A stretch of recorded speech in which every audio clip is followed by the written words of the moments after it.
وبركاته نحمده ونستعينه ونصلي على رسوله الكريم أعوذ بالله من الشيطان الرجيم بسم الله الرحمن الرحيم محمد رسول الله صدق الله العظيم وصدقنا ذلك من الشاهدين والشاكرين والحمد لله رب العالمين۔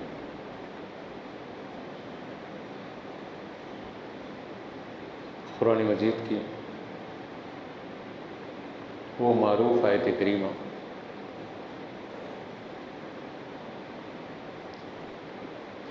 جس کے اقرار کے بغیر ہم مسلمان ہی نہیں ہو سکتے، یعنی اللہ جل مجدہ نے اپنے محبوب کو اپنی رسالت کا اعزاز عطا کیا اور اپنے کلام مبین میں اس محبوب رسول کا یہ وصف بیان کیا کہ وہ اللہ کے رسول ہیں۔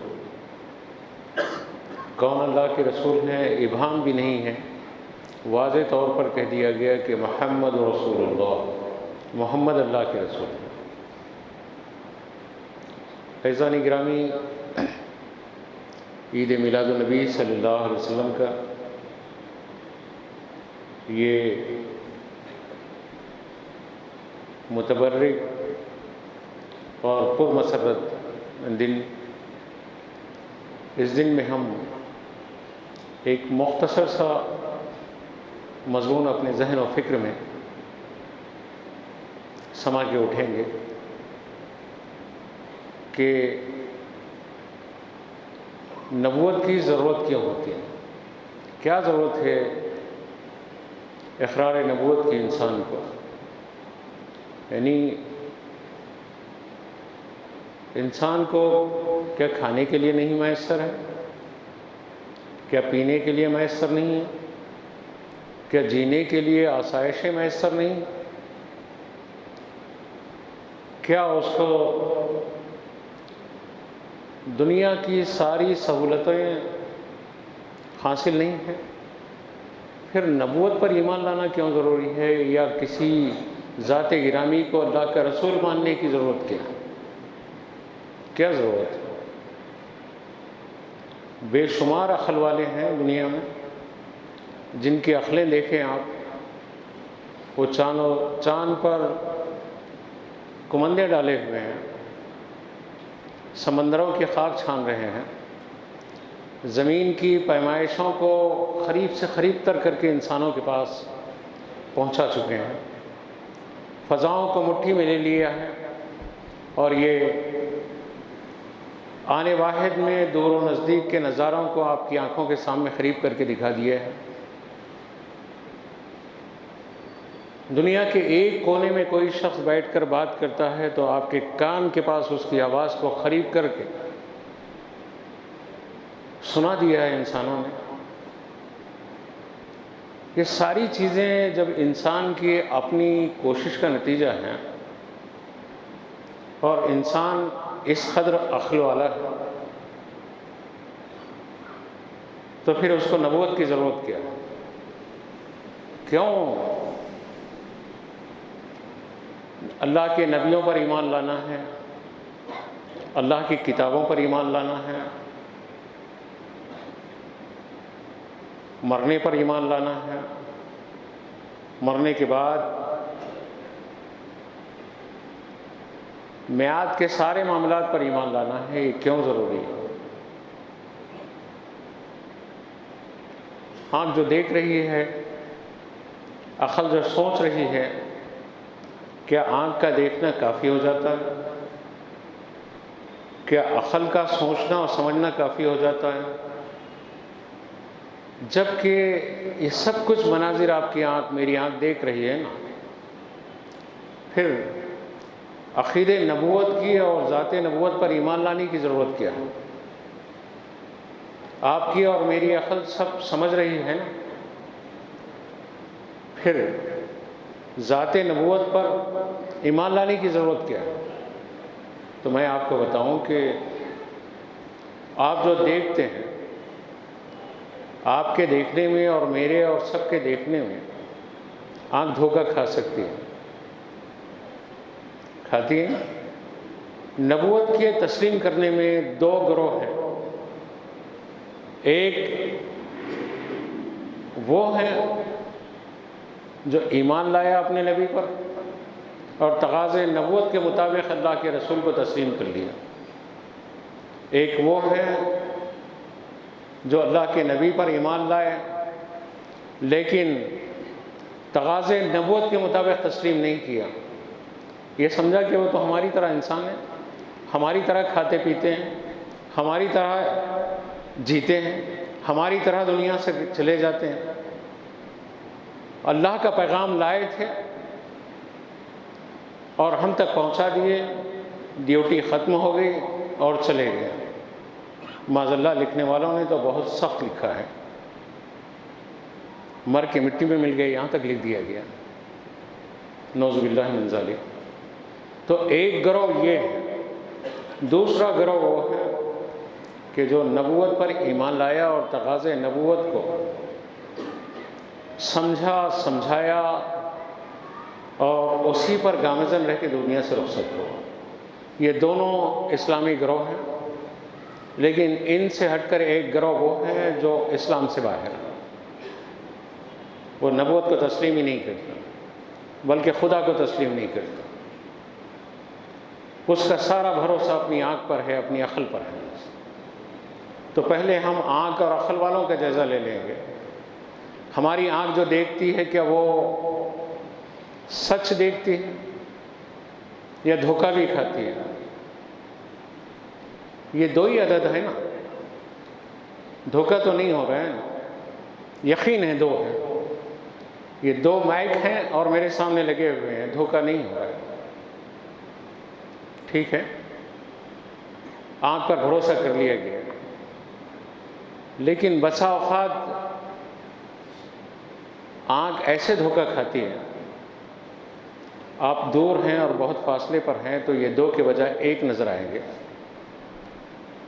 قریب آ کے جدا کرنا پڑے گا، اسے دیکھنا پڑے گا، تب آپ کو تسلیم کرنا پڑے گا کہ نہیں، آنکھ نے دھوکہ کھایا۔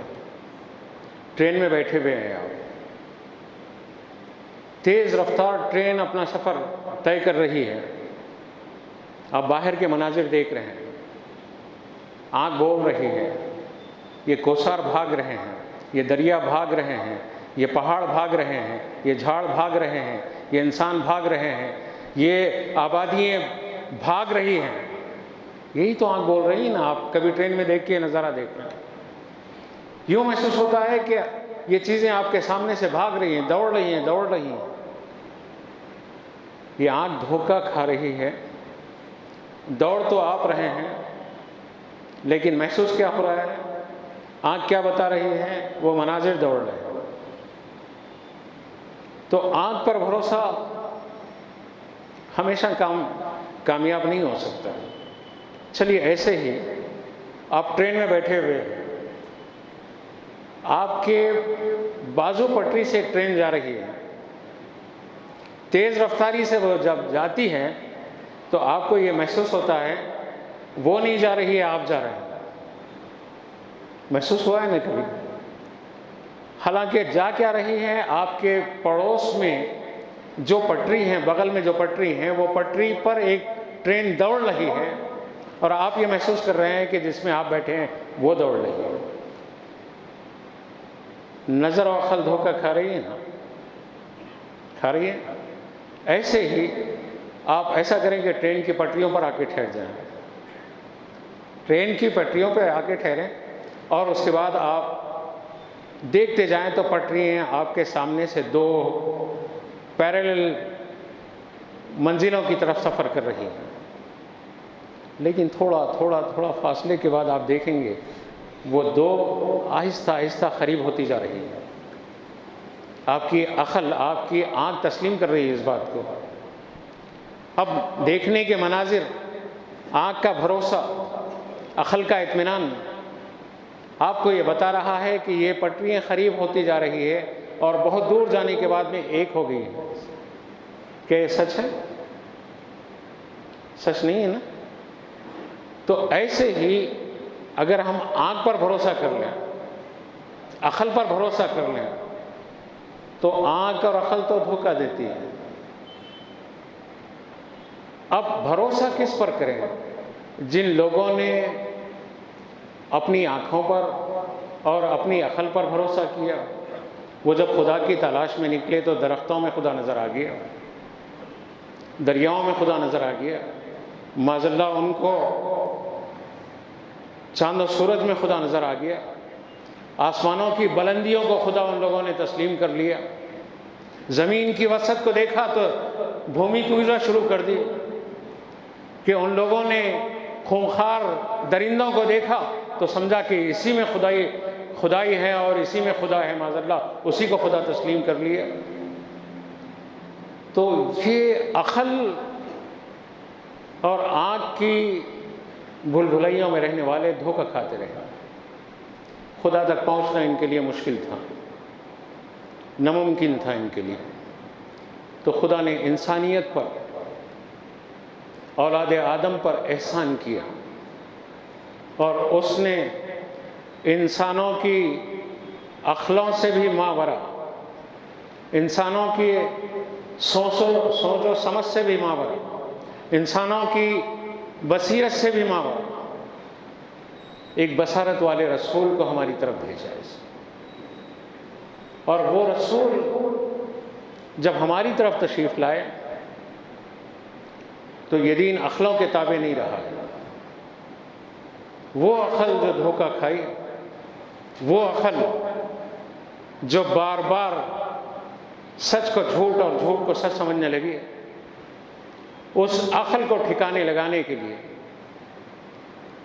اللہ جل مجدہ نے اپنے انبیاء کو بھیجا، نبیوں کو بھیجا، اور انسان کو بتایا کہ تیرا دیکھنا ہی سب دیکھنا نہیں ہے، تیرا سوچنا ہی سب سوچنا نہیں ہے، تیری عقل ہی سب عقل نہیں ہے، بلکہ تیری عقل فیضان نبوت کی اگر تابع ہے تو تب جو ہے تو عقل والا ہے، ورنہ تجھ میں اور عام حیوانوں میں کوئی فرق نہیں ہے۔ اتنا ہی فرق ہے کہ کسی کو 4 ٹانگ ہے تو تجھے 2 ٹانگ ہے، بس اتنا فرق ہے۔ اور نبی کو سمجھنا ہے تو اپنی عقلوں کو نبی کے ختموں میں ڈال دینا پڑے گا، اور اس طریقے سے ڈالنا پڑے گا کہ عام انسان تو عام انسان، اللہ کے محبوبوں میں بھی، رسولوں میں، اولو العزم رسولوں میں محمد رسول اللہ صلی اللہ علیہ وآلہ وسلم، جن کی عظمت کے لیے قرآن کی بے شمار آیتیں ان کے ترانوں میں گونج رہی ہے کہ تلک الرسول فضلنا بعضهم علی بعض منہم من کلم اللہ رفع بعضهم درجہ۔ یہ وہ رسول ہے جن میں جو ہے اللہ نے بعضوں پر فضیلت عطا کی ہے، اور ان میں جو ہے بعض سے کلام کیا۔ کس سے کلام کیا؟ کلیم سے کلام کیا، موسیٰ کلیم اللہ سے کلام کیا، اللہ جل مجدہ نے اور محمد رسول اللہ سے اللہ جل مجدہ نے ملاقات کا شرف حاصل۔ تو عقل مصطفیٰ کے سلسلے میں امام قاضی اعظم نے لکھا، عقل کو تخلیق کیا گیا، ہر چیز پیدا کی جاتی ہے تو عقل کو بھی پیدا کیا گیا۔ تو عقل کو جب پیدا کیا گیا تو اس کے 70 حصے بنائے گئے، 69 حصے تنہا ذات مصطفیٰ ہوتی ہے۔ اب اندازہ لگائیں کہ ایک ذات میں جب 69 حصے مل جائیں تو ہم سب کو کیا کرنا چاہیے؟ مثال کے طور پر یہ آواز ہیں، اگر آپ تک صحیح کلیئر نہیں آ رہی ہے تو جا کے پاور چیک کرتے ہیں کہ کنیکشن صحیح ہے نہیں ہے، پاور کی سپلائی صحیح ہے نہیں ہے، وائر کہیں بریک تو نہیں۔ یہ ساری چیزیں جب درست ہو جائے تو جب آپ کو اطمینان حاصل ہو جاتا ہے۔ ایسے ہی نبوت کے معاملات میں بھی ہماری کوئی کوتاہی ہے تو ہم یہ نہیں سمجھیں کہ بس یہی دین۔ ہو سکتا ہے کہ آپ مجھے ناقص علم والے کو سنیں اور اس کے بعد کوئی بات آپ کے سمجھ میں نہیں آئی تو آپ یہ نہیں سمجھ لیں کہ بس دین یہی ہے۔ ارے آپ نے تو مجھ ناقص کو سنا ہے، کسی کامل سے سن لیں، دین کیا ہے وہ کامل ترین طریقے سے سمجھا سکتا ہے، بتا سکتا ہے۔ تو جب عام آپ کے روزمرہ کے معاملات میں آپ اپنی عقل پر بھروسہ نہیں کرتے، بلکہ فَاسْأَلُوا أَهْلَ الذِّكْرِ إِن كُنتُمْ لَا تَعْلَمُونَ، کہ پوچھو ان سے، اگر تم نہیں جانتے ہیں تو جاننے والوں سے پوچھو۔ تو جاننے والے کون ہیں؟ اللہ کے رسول کو کون جانا ہے سب سے پہلے؟ اللہ کے رسول کی معرفت کس کو حاصل ہوئی ہے؟ اللہ کے رسول صلی اللہ علیہ وسلم کی رسالت کے انوار کسے محسوس ہوئے ہیں؟ کون اللہ کے رسول پر ایمان لایا ہے؟ تو ابو بکر سے پوچھو، فاروق اعظم سے پوچھو، عثمان غنی سے پوچھو، مولا علی سے پوچھو، صہیب رومی سے پوچھو، ابو ہریرہ سے پوچھو۔ کس سے پوچھو؟ صحابہ سے پوچھو کہ تم نے رسول کو کیسے پایا؟ کیا رسول ہماری طرح ہے؟ نہیں۔ صحابہ کا یہ یقین ہے کہ میرا رسول کائنات میں اللہ کی سب سے بہترین تخلیق ہے، اور ہر معاملے میں ہم اللہ کے رسول کے سامنے عاجز ہیں۔ ہماری آنکھیں عاجز ہیں، ہماری فکر عاجز ہے، ہمارے کان عاجز ہے، ہماری سماعت عاجز ہے، ہمارا جو ہے بولنا عاجز ہے، ہمارا چلنا پھرنا عاجز ہے، اس لیے کہ ہمارے بولنے اور رسول کے بولنے میں بہت بڑا فرق ہے۔ وَمَا يَنطِقُ عَنِ الْهَوَىٰ إِنْ هُوَ وَحْيٌ يُوحَىٰ، میرا رسول بولتا ہے تو کیسے بولتا ہے؟ وحی الہی سے بولتا ہے۔ میں بولتا ہوں تو میرے نفس کی خرابی سے بولتا ہوں، میں بولتا ہوں تو کتابوں کے چند اوراق گردانی کے بعد بولتا ہوں، میں بولتا ہوں تو چند عقل والوں سے مستعار لی ہوئی فکر سے بولتا ہوں، میں بولتا ہوں تو اپنی قوت گویائی سے بولتا ہوں، اور میرا رسول بولتا ہے تو وحی الہی سے بولتا ہے۔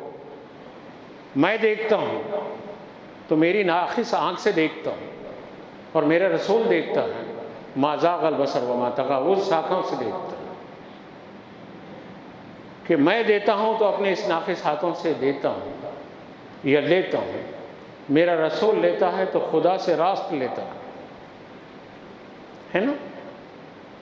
عین حالت نماز میں، میں واقعہ نگاری کی طرف نہیں جاؤں کہ وقت کم ہے، عین حالت نماز میں اللہ کے رسول صلی اللہ علیہ وسلم نے اپنے دست مبارک کو آگے کیا اور کچھ چیز کو تھامنے کی کوشش کی۔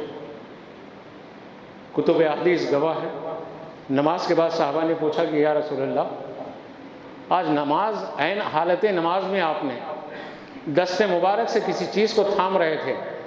آقا نے فرمایا کہ جنت کے پھلوں کے وہ خوشے میرے سامنے تھے اور میں ان کو تھام رہا ہوں۔ ارے جنت اللہ کے رسول کے اتنے قریب ہیں، اور اللہ کے رسول جنت کے ان پھلوں کو تھام رہے ہیں، یہ وہ دست مبارک ہے، ان ہاتھوں میں وہ خوبی ہے، اللہ نے وہ خوبی دی ہے کہ اگر قافلے میں پانی کم ہو جائے تو امام جلال الدین سیوطی نے خصائص الکبریٰ میں تحریر کیا، اللہ کے رسول کے پاس صحابہ آئے، آ کے عرض کرنے لگے کہ یا رسول اللہ، اب پانی بالکل بہت کم ہے،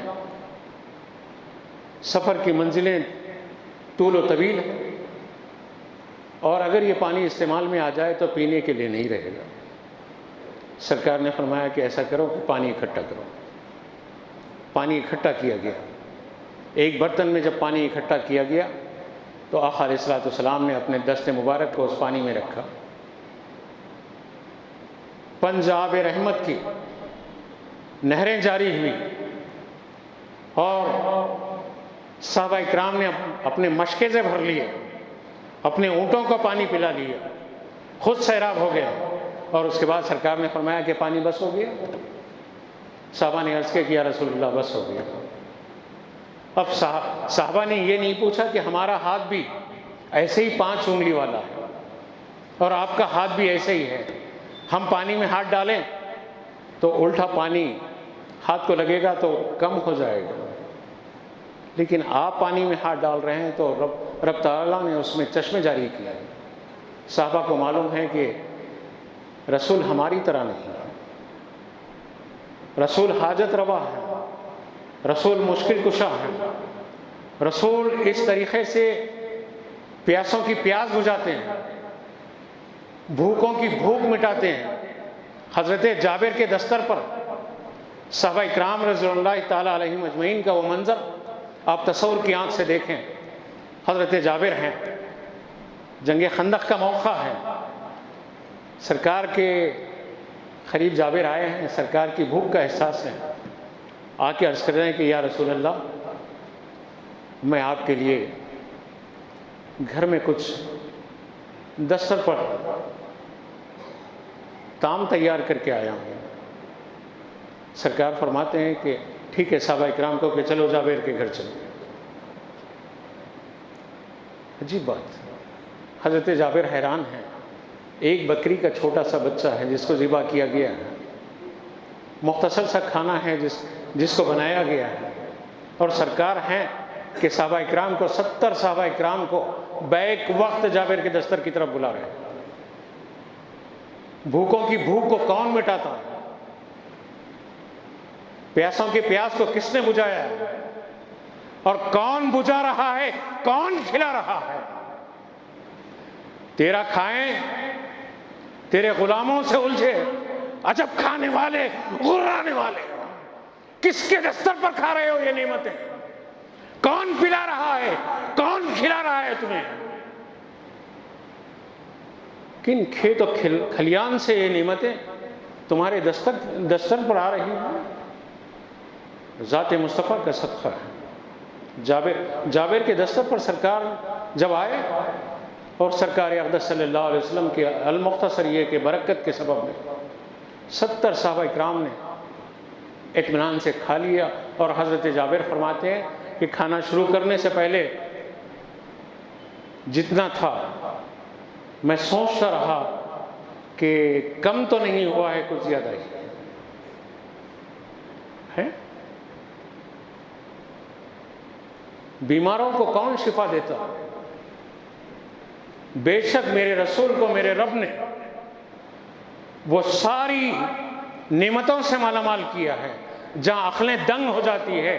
عقل اگر سوچتی ہے ایسے کیسے اور یوں کیسے، تو یہ دیکھو کہ سیرت پاک کے یہ پہلوؤں کو رسول کریم ہی نہیں بلکہ رسول کریم صلی اللہ علیہ وسلم کے منہ مبارک ام المومنین حضرت سلمہ کے پاس، میری اور آپ کی اماں جان حضرت ام سلمہ کے پاس مدینے کے بیمار آتے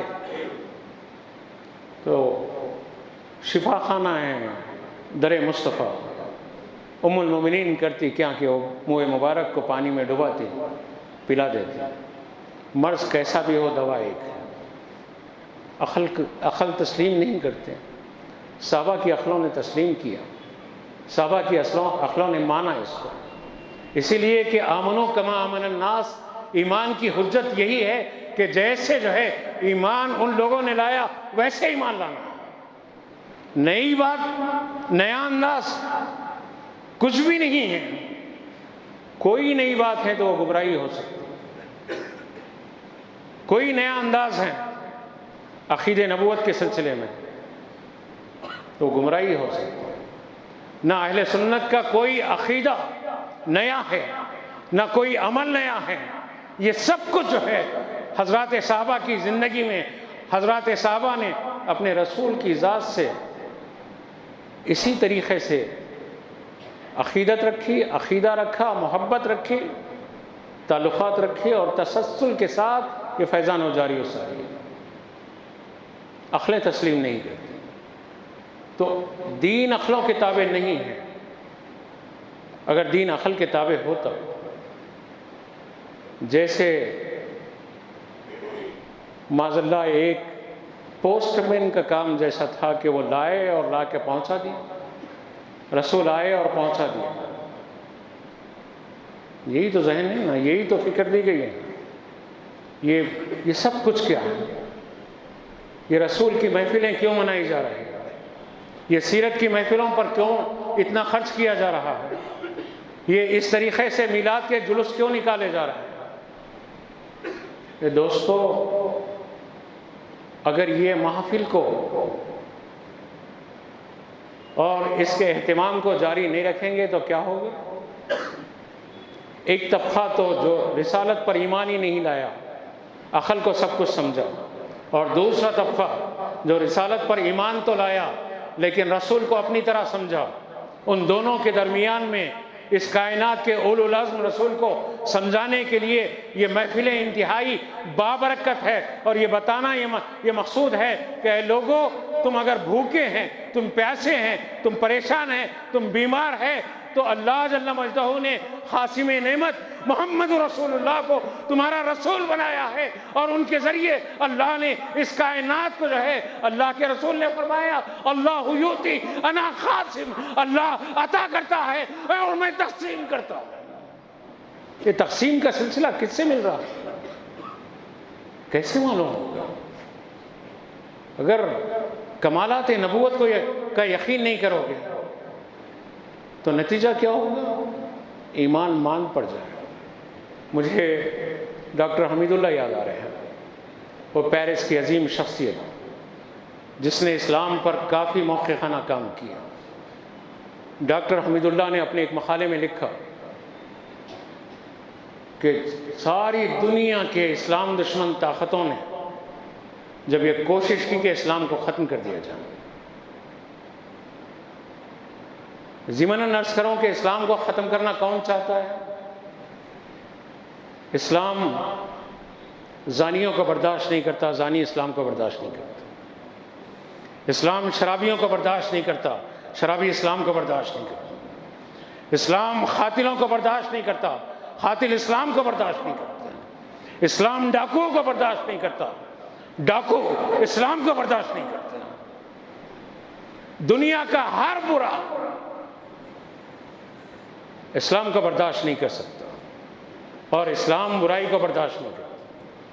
ہم سے اور ان سے جھگڑا کیا ہے؟ ہم نماز پڑھ رہے ہیں، کسی کو نقصان پہنچا رہے ہیں۔ ہم خیرات کر رہے ہیں، کسی کو نقصان پہنچا رہے ہیں۔ ہم کھانا کھلا رہے ہیں، کسی کو نقصان پہنچا رہے ہیں۔ ہم خیرات کر رہے ہیں، کسی کو نقصان پہنچا رہے ہیں۔ ہم حج کر رہے ہیں، کسی کو نقصان پہنچا رہے ہیں۔ ہم روزے رکھ رہے ہیں، کسی کو نقصان پہنچا رہے ہیں۔ ارے ہم سے تم کو کیا نقصان ہے؟ بلکہ ہم سے تو تم کو فائدہ ہے نا، پھر کیوں تم ہمارے دشمن؟ تو دشمن اسی لیے ہیں کہ زانیوں کو زنا کا موقع نہیں ملے گا کہ اسلام دل میں گھر کر جائے گا، قاتلوں کو قتل کا موقع نہیں ملے گا، مظلوموں پر ظلم کا تابڑتوڑ حملہ کرنے کا انہیں موقع میسر نہیں آئے گا۔ تو یہ سارے شیطانی لشکر اسلام کے دشمن ہیں۔ میں عرض کر رہا تھا کہ ڈاکٹر حمید اللہ نے اپنے ایک مقالے میں لکھا کہ جب ان لوگوں نے کوشش کر لی کہ سب کچھ مسلمانوں کو مٹانے کے لیے جتنی کوشش کی جائے یہ مٹتے ہی نہیں، قرآن ان سے چھین لیا جائے تب ان کے سینوں میں قرآن ہے، تو اب کرنا کیا ہے؟ تو ذات مصطفیٰ صلی اللہ علیہ وآلہ وسلم کو موضوع بحث بنا دیا جائے، اور ان کی ذات پر اس طریقے کے شکوک و شبہات کے غبار و دھول اڑائی جائے کہ تاکہ جو قرب مصطفیٰ امت کو حاصل ہے اس میں فاصلہ آ جائے گا، تو نتیجہ یہ ہے کہ یہ امت خود بخود مرے گی، اور امت کو مارنے کا یہی طریقہ ہے کہ ذکر مصطفیٰ کو روک دیا جائے۔ آج یہ ساری جو کوششیں ہیں نا، یہ جو ہنگامی صورتحال ہے، یہ صرف ذکر مصطفیٰ کو روکنے کی کوشش ہے، اس لیے کہ سب کے پاس دھرم کے نام پر کچھ اصول بنے ہوئے ہیں، اور ہمارے پاس صرف تھیوری نہیں، پریکٹیکل بھی ہے، اور وہ پریکٹیکل رسول کریم صلی اللہ علیہ وسلم کے اسوہ حسنہ میں موجود ہے۔ تو اس سے دور کیا جائے، اور ان محفلوں کا حاصل و مقصد یہ ہے کہ ہم چاہتے ہیں کہ اپنے رسول سے قریب ہو جائیں، اور جب رسول سے قریب ہوں گے تو نتیجہ یہ ہوگا کہ رسول کے معجزات کو دیکھیں گے تو یقین ہوگا کہ یہ ہماری طرح نہیں، رسول کی گفتگو کو دیکھیں گے تو یقین ہوگا کہ یہ گفتگو ہماری طرح نہیں، اس لیے کہ ہم عقلوں کے تابع نہیں ہیں۔ مثال کے طور پر ہماری نگاہیں اور عقل، جیسے جیسے ہم چھوٹے تھے، جوان ہوتے گئے، حیرت زدہ ہے کہ کون رو رہا ہے. دائیں دیکھیں تو کوئی نہیں ہے، بائیں دیکھیں تو کوئی نہیں، پیچھے اور آگے دیکھیں تو کوئی نہیں ہے، لیکن رونے کی آواز آ رہی ہے. اور میرا اور آپ کا رسول ہے کہ منبر اقدس کو چھوڑ کر ایک ستون کے پاس آ کے کھڑے ہو گئے، اور آقا فرما رہے ہیں کہ یہ ستون حنانہ رو رہا ہے. آج بھی ہم جاتے ہیں نا، جب ریاض الجنہ میں جاتے ہیں تو ان ستونوں میں ایک ستون حنانہ بھی، یہ اسی کی یاد میں ہے. کون ہے ستون حنانہ؟ کھجور کا ایک درخت ہے جس کو آقا صلی اللہ علیہ وسلم نے اپنی پشت مبارک کی برکت دی ہے. اس کو ٹیک لگا کے آقا علیہ السلام خطبہ دیتے تھے. اس کو چھوڑ کر جب منبر پہ جلوہ افروز ہوئے آقا، تو جدائی برداشت نہیں کر سکے. اب وہ رو رہا ہے، سرکار اس کے قریب آ رہے ہیں، آ کے اس سے مخاطب ہو رہے ہیں اور کہہ رہے ہیں کہ تجھے حیات چاہیے، کیوں رو رہا ہے؟ وہ عرض کر رہا ہے کہ یا رسول اللہ، آپ کی جدائی میں رو رہا ہوں اور مجھے حیات چاہیے. آقا فرماتے ہیں کہ تجھے دنیا کے باغوں میں لگا دوں یا جنت کے باغوں میں لگا دوں، منتقل کروں. وہ عرض کر رہا ہے کہ آقا جنت کے باغوں میں منتقل کریں، وہ دائمی نعمتیں ہیں. آقا اس کو اس خوشخبری کو عطا کر کے پھر اپنے منبر پہ جلوہ افروز ہو رہے ہیں. واقعہ نگاری نہیں ہے، اب سوچیں آپ. ایک مردہ ستون کو اللہ کے رسول سے جدائی کا جو صدمہ ہے، اس صدمے کے سبب میں وہ رو رہا ہے، اور کس کے کان سن رہے ہیں اس کا رونا؟ محمد رسول اللہ کے کان سن رہے ہیں. اور میں اور آپ اپنے گھروں میں روئیں، اپنے گھروں میں تڑپیں، اپنے گھروں میں بلکیں، اپنے گھروں میں جو ہے اپنی تنہائیوں میں روئیں، اپنی شب بیداریوں میں روئیں، تو کیا اللہ کے رسول نہیں سنیں گے ہماری؟ اور پھر اختیار مصطفیٰ تو دیکھو، میرے رسول کا اختیار تو یہ ہے. حیات تو اللہ دیتا ہے، اللہ کے سوا کوئی کسی کو زندہ نہیں کر سکتا، اللہ کے سوا کوئی کسی کو موت نہیں دے سکتا. یہی تو ایمان ہے نا، اس کے سوا اور کوئی ایمان ہے نہیں. لیکن اللہ نے اپنے رسول کو وہ عزم دیا، اپنے رسول کو وہ معجزہ دیا، اپنے رسول کو وہ کمالات عطا کیے کہ ایک بے جان ستون کو آقا صلی اللہ علیہ وسلم پھر حیات دینے کا اختیار رکھتے ہیں. رسول وہ ہیں معاذ اللہ جو بے اختیار ہیں، نعوذ باللہ من ذالک، جو ایک بے جان درخت کو جو کٹ کے اپنے باغ سے نکل کے آقا کا ستون بنا ہے، اس کو حیات دے رہے ہیں. تو کیا ایک امتی کو جس کے بارے میں قرآن نے یہ اعزاز دیا ہے اس امت کو، کنتم خیر امت اخرجت للناس، تم بہترین امت ہو انسانیت میں، تو کیا تمہیں نہیں ملے گا یہ شرف؟ تو حاصل یہ ہے کہ اپنی وابستگیوں کو اپنے رسول کے قریب کرو. ان محفل کو، اللہ کے رسول کی ان محفلوں کو آپ اپنے قرب مصطفیٰ کا ذریعہ بناؤ، اپنی روحانیت کو تقویت دینے کا ذریعہ بناؤ. اور روحانیت کیسے تقویت پاتی ہے؟ میں 2 منٹ اور کیسے تقویت پاتی ہے؟ ہر ادا میں یہ کوشش کرو کہ ادائے مصطفیٰ کیا ہے. کھانے میں حلال کھاؤ،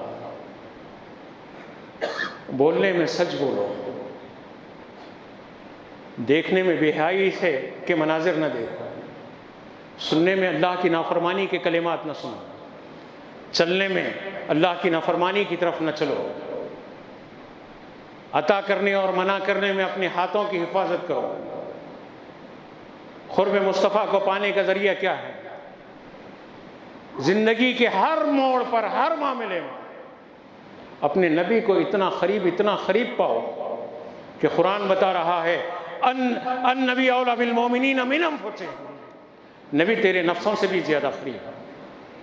نبی کو دور سمجھو گے تو سمجھ میں کیا آئے گا مقام؟ جب نبی کو نفسوں سے زیادہ قریب سمجھ رہے ہوں تو بیویوں پر ظلم کرنے والوں، رسول کا اپنی بیویوں کے ساتھ کیسے رہنا ہے وہ دیکھو، قرب مصطفیٰ حاصل ہو، گھر میں سکون حاصل ہو۔ یتیموں پر شفقت کرو، رسول یتیموں پر کیسے شفقت کرتے تھے تو قرب مصطفیٰ حاصل ہو۔ ظالموں کا ظلم جو ہے اگر تم اپناؤ گے تو قرب مصطفیٰ حاصل نہیں ہوگا۔ اللہ کے رسول کی معیت و قرب پانا چاہتے ہو تو ہر منکر سے اپنے آپ کو بچانے کی کوشش کرو اور ہر خیر کو پانے کی کوشش کرو۔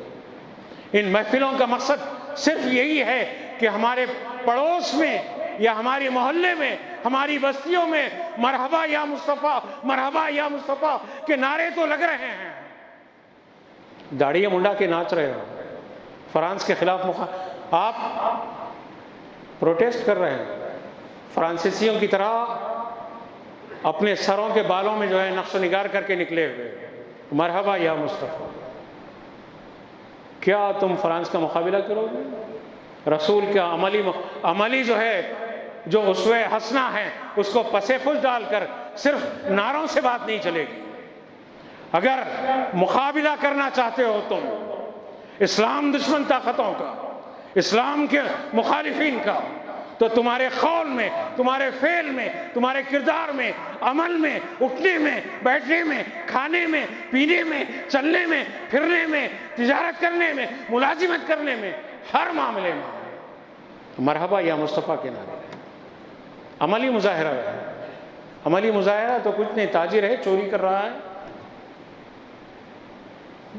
ظالم ہے ظلم کر رہا ہے، زمینوں پہ قبضہ کر رہا ہے، کرائے کے مکان میں رہ کے ذاتی بنا لینا چاہتا ہے، اس کو کسی کی بیٹی کو لے جا کر ظلم کرتا ہے، اور پھر یہ سمجھتا ہے کہ ہم کو جو ہے اللہ کے رسول کا قرب حاصل ہوگا یا فرانس سے یا فرانسیسیوں سے ہم مقابلہ کریں گے۔ نہیں، مقابلہ اپنے آپ سے کرنا ہوگا، اپنے نفس سے کرنا ہوگا، اپنی برائیوں سے کرنا ہوگا، برائیوں کے خاتمے سے کرنا ہوگا۔ رہی بات یہ کہ جو عالمی سطح پر جو حالات بنے ہوئے ہیں، میں بار بار اپنے اس اسٹیج سے ہمیشہ یہی کوشش کیا اور کر رہا ہوں، خدا را جذباتی طور پر کام نہ لیں۔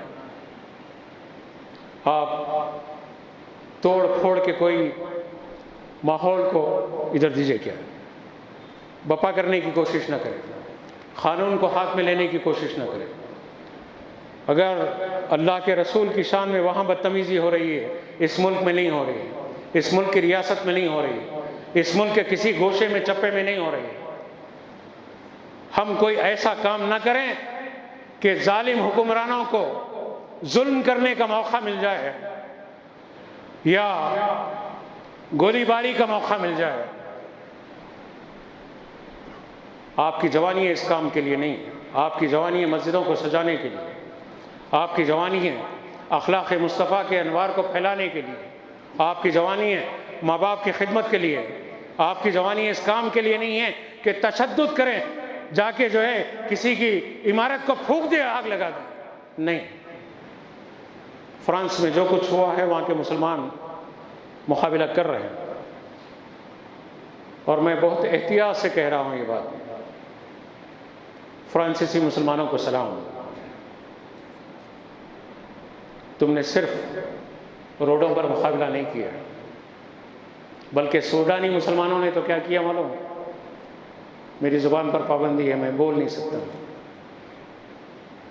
تو کچھ کرنے کے لیے ایٹم بم کی ضرورت نہیں ہے، ایٹمی طاقت کی ضرورت نہیں ہے، لشکر و سپاہ کی ضرورت نہیں ہے، کچھ کرنا ہے تو ایک چھوٹی سی چیز بھی کام میں آ جاتی ہے۔